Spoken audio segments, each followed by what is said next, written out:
Bonjour et bienvenue dans cette nouvelle capsule. Aujourd'hui, nous allons voir comment générer des graphiques à partir de NVivo pour mieux visualiser le résultat.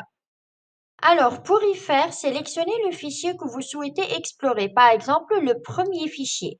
Puis, faites un clic droit dessus et placez le curseur sur Visualiser. Ici, plusieurs options apparaissent, on va les essayer une par une. La première option, nuage de mots, permet de générer un graphique où les mots les plus fréquents apparaissent en plus gros. Nous avons déjà exploré cette fonctionnalité dans la capsule 9. Je vous invite alors à vous y référer pour plus de détails. Ensuite, graphique de l'encodage d'un document. Cliquez dessus pour obtenir ce graphique. Ce dernier montre la quantité d'encodage pour chaque code dans le document. C'est très utile pour voir quel code est le plus représenté dans ce fichier. Dans cet exemple, il s'agit de la découverte de nouveaux endroits avec un pourcentage de couverture de 3,67%. Reprenons la démarche pour explorer les autres options de visualisation. Sélectionnez le fichier, clic droit, visualiser et la troisième option qui est graphique de l'encodage d'un document selon la valeur d'attribut. Là, vous pouvez croiser les codes avec un attribut, par exemple le sexe et l'âge. Donc, l'attribut de l'axe X, c'est le sexe, OK, et l'attribut de l'axe Z, c'est le groupe d'âge.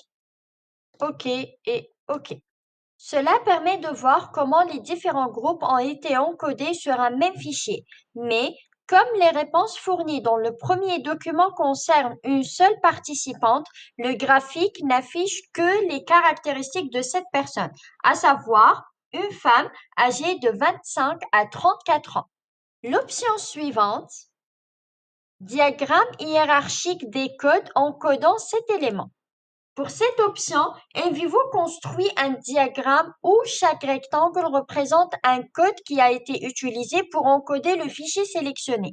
La taille de chaque rectangle est proportionnelle au nombre de références ou au volume de texte encodé sous ce code.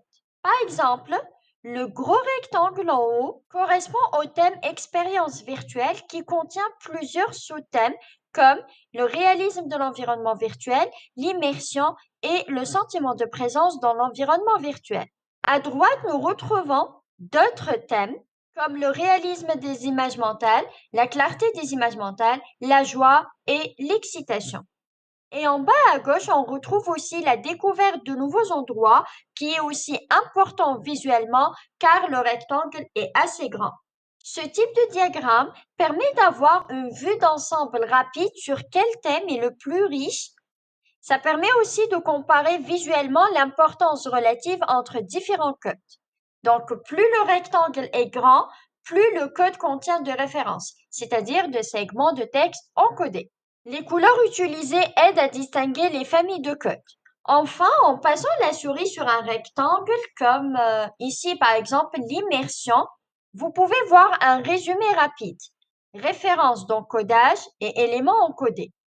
Premièrement, référence d'encodage, NVivo mentionne indirect, un agrégé.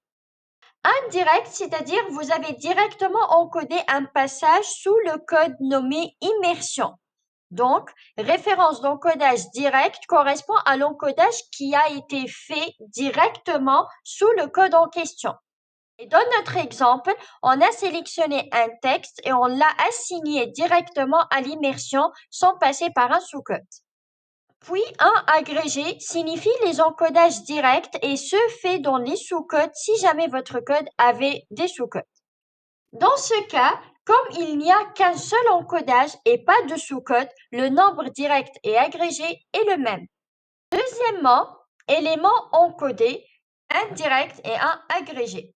Cela indique le nombre d'éléments distincts, par exemple des documents ou encore des réponses individuelles où ce code a été utilisé.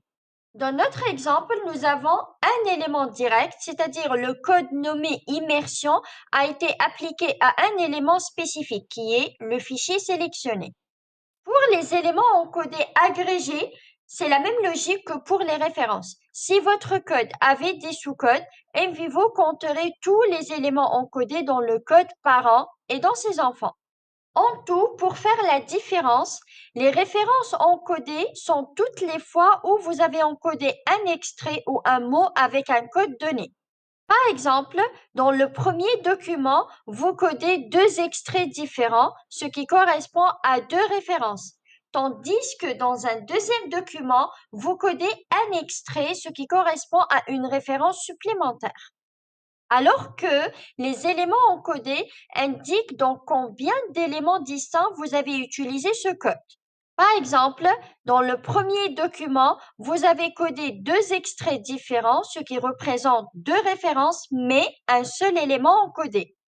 Et dans le deuxième document, vous avez codé un extrait, soit une référence dans un autre élément encodé. Donc, au total, vous aurez deux éléments encodés.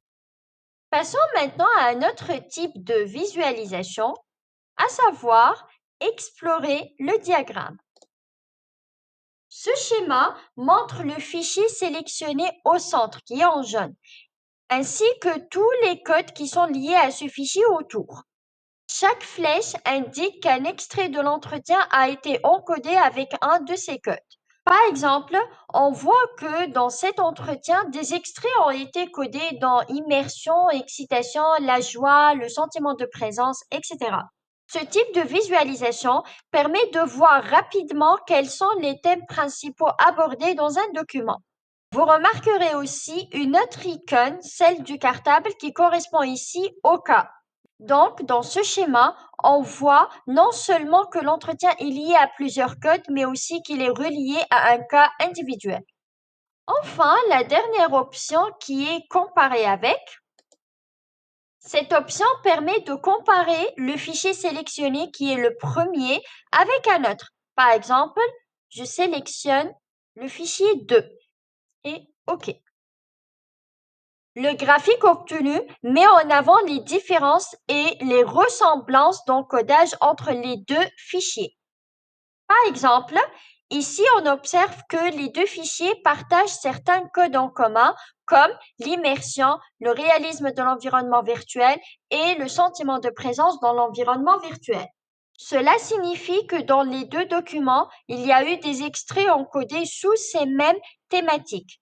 Par déduction, ces thèmes sont présents de manière transversale et qu'ils semblent être des points importants abordés par les deux participants. Vous pouvez également appliquer cette même démarche à plusieurs fichiers simultanément en suivant les étapes que nous avons explorées ensemble dans cette capsule. N'hésitez pas à explorer toutes ces visualisations sur vos propres projets pour enrichir votre analyse. Merci de votre attention.